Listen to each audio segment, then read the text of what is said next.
what do we expect to see over the next 5 and 10 days? Number one, and number two, how long do you think this war will continue? Well, I mean, again, it's now a question of sustainment versus escalation. Israel launched some attacks today that in Iran appeared to be able to deflect, meaning that there wasn't a decisive second strike against especially Tehran, etc. Iran's retaliation tonight at least looked impressive visually, as if Israel is defenseless, that Israel has lost the capacity to defend itself. Tomorrow, is Israel going to try and continue to be deflected, and Iran then comes and strikes Israel and leaves it defenseless? Or is Israel going to have to escalate, hit a different target deck, try to expand this conflict? Israel's goal at this point in time, if having failed to achieve the collapse of the regime and the weakening of the regime, is to draw the United States. Before you finish, just came in now. I think you'd want to hear this. Channel 13 just put out unprecedented destruction in the greater Tel Aviv area, the likes which we have never seen before. And then Israel's Katz, the Minister of Defense of Israel, just said Iran has crossed every red line. So this seems like a successful attack by Iran. So it's a tremendously successful attack. So now the question is, what does Israel do? Do they escalate? Now, do they seek to escalate? Israel has to ask its question, how long can Iran sustain these attacks? Because Israel cannot defend itself. That's it. It was proven tonight that Israel's defense shield does not work. Israel cannot defend itself. So if Iran is capable of sustaining these attacks, then that's a problem for Israel, which now means they either have to do a negotiated settlement, which they're not going to do at this juncture because they're not defeated yet. They're growing to the realization they can't win, or escalate to try and draw the United States in. And I think that's probably going to be Israel's next step, is to do some sort of escalation that will draw the United States in. So I'm going to keep you a bit longer if you don't mind, Scott. So we're going to just share footage now of the moment the defense ministry got hit. The team's going to share it now. And while they're sharing it, they're about sharing now.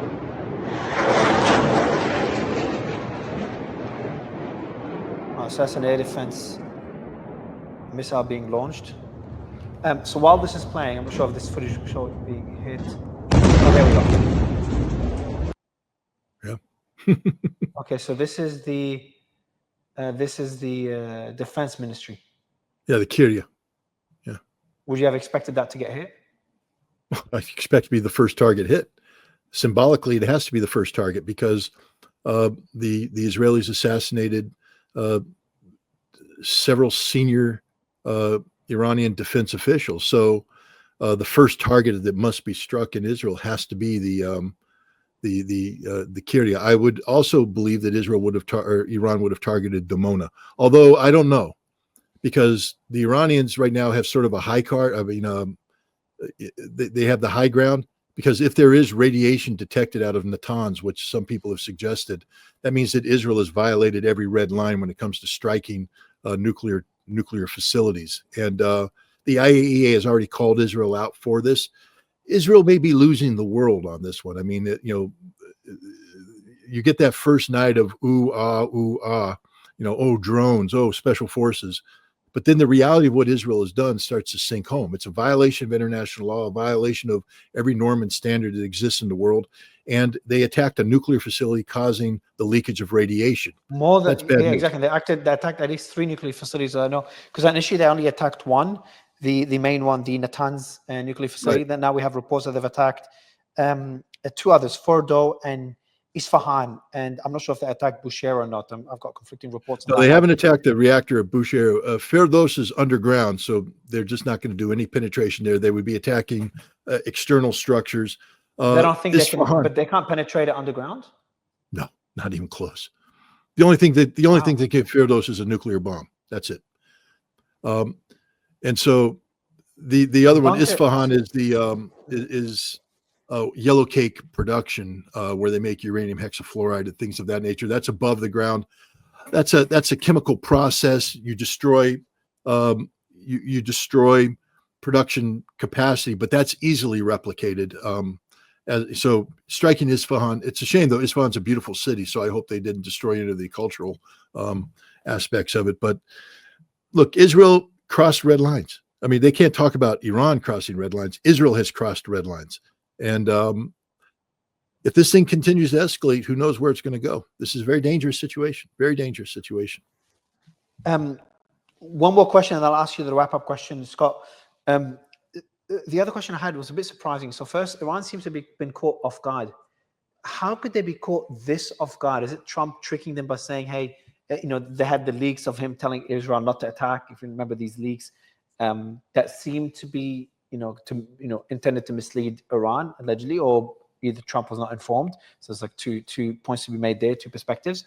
And then the other one is, I think there was a meeting that was mentioned between Netanyahu and the Trump administration, or some Israeli officials and the Trump administration.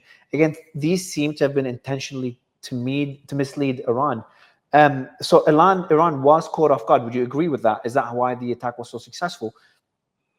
And the second question is, like, why initially the Iran, as it was attacked, only had 100 drones that were all intercepted? That was the initial attack. Is that normal for them to be that limited in their initial response? Well, I believe Iran was totally caught off guard, and I believe that a big part of it played into trusting the United States to be serious about negotiations. What we didn't see behind the scenes were the various proposals that were being exchanged. They were talking about some amazing things about letting U.S. inspectors on the ground in Iran to be part of this, talking about a multinational fuel bank that would absorb excess production capacity. These are unprecedented concessions made by Iran, and Iran, of course, has to consider. So it's a deflection when you say, okay, we're going to consider this, consider that. That means that the Iranian government, preparing for Sunday, is bringing its people in to talk about how do we further this inclusion of American inspectors? How do we talk about this fuel bank? What are the technical aspects involved? That's their priority of thought. And as a result, the military, which was probably on a heightened state of alert, calmed down and said, okay, we'll go back to heightened alert on Sunday. So they went into a pause cycle. And that's when the Israelis struck, when Iran was at its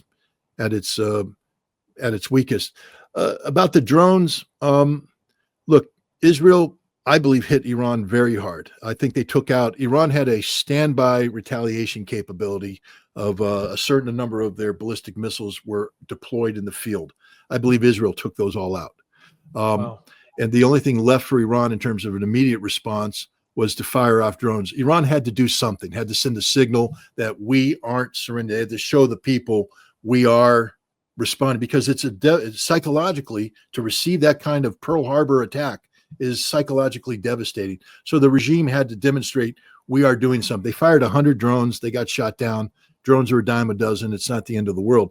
But Iran had to, they needed time to recoup, to figure out what assets we have to establish communications with their different missile bases, get an inventory of status, what they're able to do. And then they have to think in terms of a campaign. Okay, how many missiles are we going to launch the first night? How are we going to launch the second night? And so on and so forth. So I think that's why they launched the 100 drones, just as a symbolic act of resistance, until which time they could, reconstitute a strike, a retaliation capability. So just a correction to be made. The Israeli Defense Ministry did not suffer a direct hit from Iranian missiles. 2 Iranian missiles struck within 150 to 300 meters of the compound. So it seems to have missed the compound. But there is a comment here from the Iranian Foreign Ministry. Quote, "We reject any calls for restraint at this time." And that's from the Iranian Foreign Ministry. Is that expected for them to say that, or does that mean anything to you?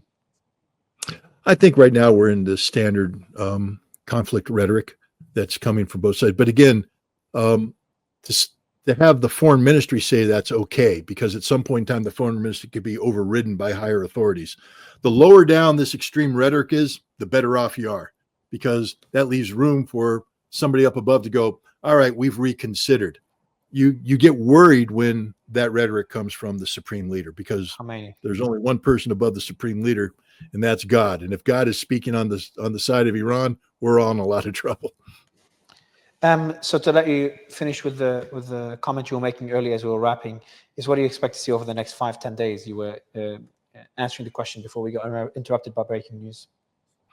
I feel that Israel, at this juncture, in doing their calculations, either has withheld an additional Sunday punch to take Iran by surprise, meaning that they're going to come in with some other surprises in terms of capabilities. If they can't do that, then you're looking at escalation in terms of striking Iranian oil infrastructure, et cetera. But if Israel doesn't have any more solutions to this, operational solutions, then the only thing they have to do is bring in the United States. And so they will be seeking to bring in the United States. Iran's job right now is to keep the United States out of this conflict. If Iran right now has demonstrated the upper hand, that they have the ability to strike Israel at will, it's in Iran's best interest simply to repeat this every night. And if Israel is indeed losing aircraft and pilots, that's also unsustainable. And who knows what the future holds? Maybe the Iranians will be able to, snatch up a couple special forces teams on the ground. We'll see. This war isn't over. Both sides now are talking about no red lines going forward. So tomorrow will be a very interesting day.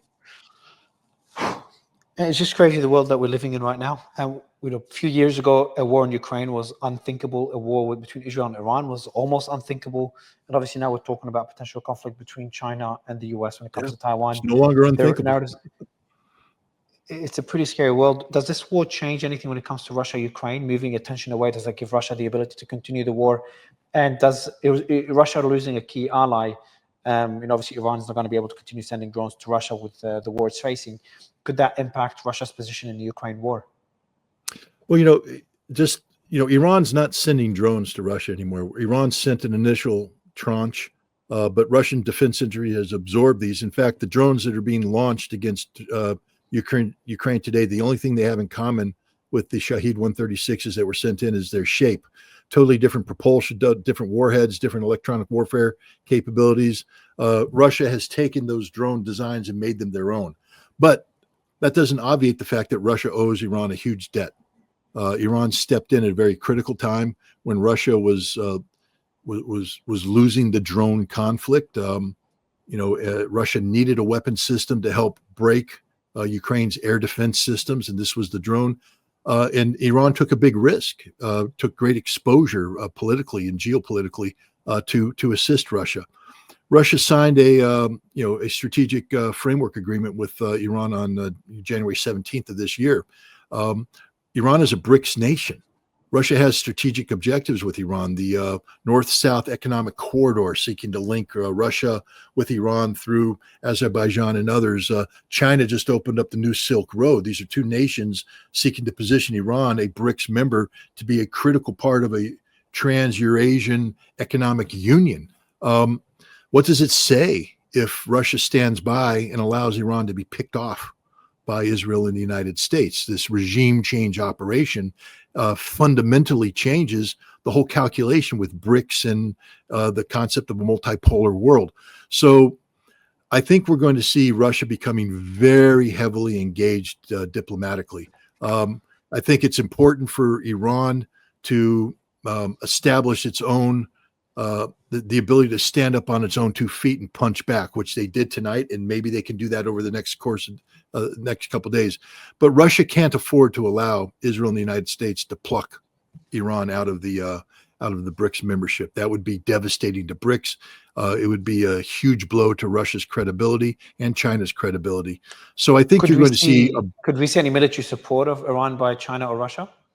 I don't believe so. Again, China nothing is unthinkable anymore. I'm asking the questions I would have never asked. Yeah, no, I mean, China doesn't have force projection capacity, but what you would see from China, in my opinion, is a statement being sent to the United States to the effect of, karma is a bitch. Excuse my language. What goes around comes around. You pluck off Iran, Taiwan's history, pal. You think you can go around and pluck Iran off? We're telling you right now, Taiwan's history. If you want to save Taiwan, knock this nonsense off. I do think you can see hints of that nature. And for Russia, I think they need to send a signal to the United States too, that while Russia is willing to absorb American stupidity in Ukraine, because it's, simply momentum derived from previous failed mistakes, Russia cannot tolerate America behaving irresponsibly on the Russian periphery, and Iran is a strategic part of Russia's future going forward. I don't see Russian missiles flying, but I do see Russia making it clear to the United States that if you want to have Russian cooperation in other projects, this thing has to come to an end.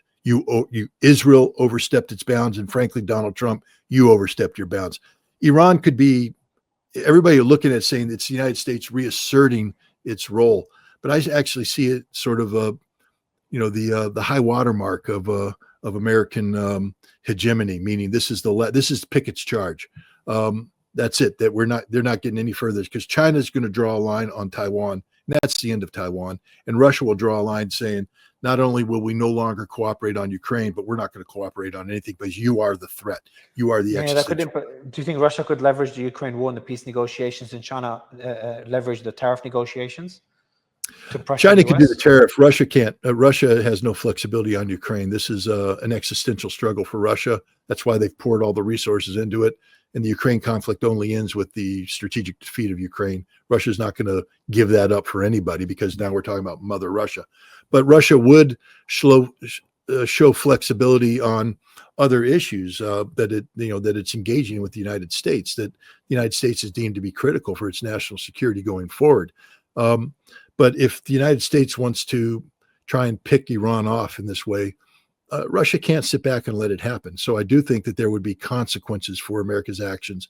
And if you get Russia and China stepping in diplomatically to warn America of the dire consequences, and Iran is able to stand up on its own 2 feet and continue to deliver punches to Israel, you could see a negotiation to the settlement that is the detriment of Israel and to the benefit of Iran.